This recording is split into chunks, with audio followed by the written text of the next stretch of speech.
नमस्कार सर्व पालकांना काही महत्त्वाच्या सूचना देण्यासाठी हा व्हिडिओ बनवत आहे। उद्या 22 तारखेला पोळ्या सणाची सुट्टी आहे। त्याचबरोबर परवा शनिवारी स्कूल सुरू राहणार आहे। त्याचबरोबर दिनांक 25, 26, 28 आणि 29 असे 4 दिवस युनिट टेस्ट होणार आहे। प्रत्येकी 25 मार्काची युनिट टेस्ट होणार असून टोटल 100 मार्काचे युनिट टेस्ट असणार आहे। त्याचबरोबर काही विद्यार्थी सतत गैरहजर राहत आहेत, त्यामुळे मुलांचं प्रचंड नुकसान होत आहे। त्यासाठी सर्व पालकांनी यापुढे क्लास टीचर जे आहेत, क्लास टीचरच्या परवानगीशिवाय कुठलाही विद्यार्थी विदाऊट परमिशन शाळेमध्ये गैरहजर राहणार नाही याची सर्व पालकांनी नोंद घ्यायची आहे। सतत गैरहजर राहणाऱ्या विद्यार्थ्यावर कारवाई केली जाणार आहे। त्याचबरोबर अनेक दिवसांपासून विद्यार्थ्यांना बुक आणि नोटबुकला कव्हर लावण्याची सूचना दिल्या आहेत।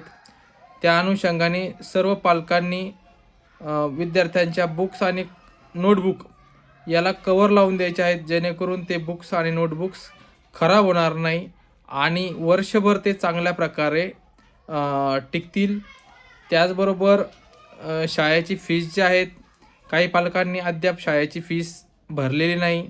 अशा विद्यार्थ्यांना शाळेची फीस तातडीनं भरून स्कूल बसचा पास, त्याचबरोबर शाळेचं हॉल तिकीट जे आहे ते परवा दिनांक 23 रोजी शनिवारी हॉल तिकीट वाटप केले जाणार आहेत। ज्या विद्यार्थ्यांची फीस अर्धी फीस क्लिअरिंग आहे अशा विद्यार्थ्यांना हॉल तिकीट दिलं जाईल आणि अशा विद्यार्थ्यांना पेपरसुद्धा दिले जाणार आहेत। त्यामुळे कुठलीही कारणं न सांगता सर्व पालकांनी शाळेची फीस क्लिअर करून हॉल तिकीट आपल्या विद्यार्थ्यांना मिळवून द्यायचं आहे। फीस संदर्भामध्ये शाळेमध्ये आल्यानंतर किंवा फोनपे कोणी फीस मारणार असेल तर वाघ सरांशी संपर्क करायचा आहे। कोणाची फीसच्या बाबतीमध्ये काही अडचण असेल, कोणाची आर्थिक काही अडचण असेल, कोणाला ताबडतोब फीस भरणं शक्य नसेल, 2-3 दिवसाची मुदतवाढ शाळेच्या मार्फत दिली जाईल। त्यासाठी ज्यांची अडचण असेल त्यांनी शाळेमध्ये त्या पद्धतीने प्राचार्यांच्या नावाने लेखी असा अर्ज करायचा आहे। सर्वांनी दिलेल्या सूचनांचं काटेकोर पालन करावे।